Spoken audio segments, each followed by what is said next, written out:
بقينا يعني معلش بقت المستشفيات، يعني انا مثلا واحده تعبت رحت، كانت الكريات عندي عالي، كان اليوريا عندي عاليه، كان ليا ان انا اغسل غسله او اتنين وبعدين يعالجوا اساس المرض بتاعي، وبعدين يشوفوا يعني يوقفوا غسيل وبعدين ايه يعالجوا. لا انا كنت بغسل، انا كنت بغسل كل يوم عشان ينزلوا الكريات من غير ما يعالجوا اساس السبب.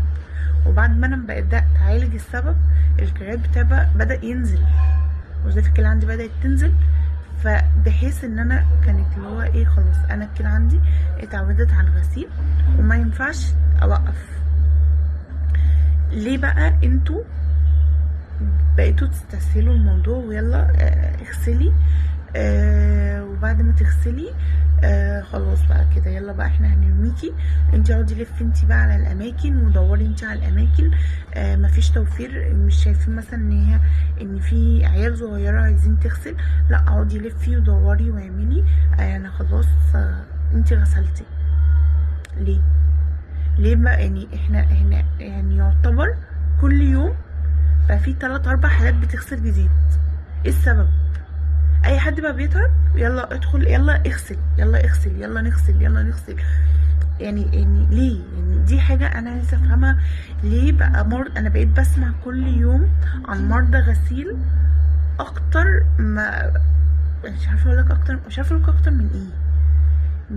ناس كتير قوي بقت بتغسل. ليه احنا ليه وصلنا للليفل ده؟ ومفيش اماكن، يعني يا ريت في اماكن متوفره، ده مفيش اماكن.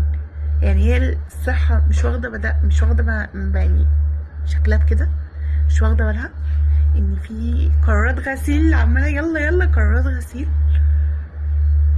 لا وكمان الدكاتره اللي هي مش عارفه تشخص الذئبه. انت كدكتور يعني انا سبب من اسباب ان انا غسلت ان انا قعدت سنه كامله انا تعبانه وعماله الف على الدكاتره ان انا عايزه اعرف ايه سبب تعبي ومش عارفه، وعملت تحاليل وكنتش مقصره بس محدش عارف يشخصني. فالزئبه كانت عماله تضرب في الكلى تضرب في الكلى تضرب في الكلى لحد مره واحده انا تعبت. انا كنت ما بين الحياه والموت اصلا. ازاي دكاتره ما عندهاش خلفيه بالمرض كامل؟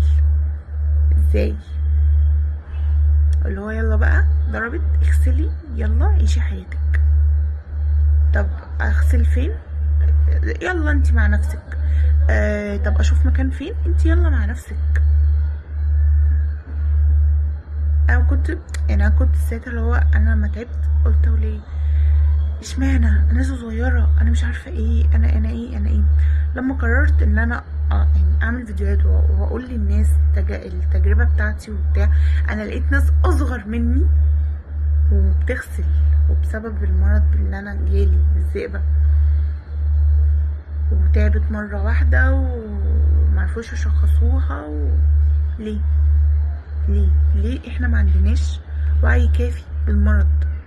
ليه مثلا تروح اي دكتور يجيب لك كل امراض الدنيا بس ما يجيبلكيش المرض ده، المرض المناعي؟ ممكن مرض مناعي عمل معاكي كده، مفيش خلفيه نهائي. انا مش عارفه اقول ايه. ناس كتير بجد بقت بتغسل، يعني كل واحد يقول الحمد لله على النعمه اللي هو فيها ونعمه الصحه. حتى لو عندك دور برد وشايف ان هي نهايه العالم، في ناس نفسها تجيلها دور البرد ده بس توقف غسيل كده وما يكونش عندها مرض مناعي، ان هي خايفه تاخد برشامه يحصل لها هجمه، تشرب حاجه يحصل لها هجمه، لازم توقف سكر علشان ما يحصلكيش هجمه، عشان الكورتيزون اللي انت بتاخديها. اصلا انت الكورتيزون اللي انت بتاخديه ده ممكن يعمل لك سكر، فانت لازم توقفي سكر. دي ابيض لازم توقفيه.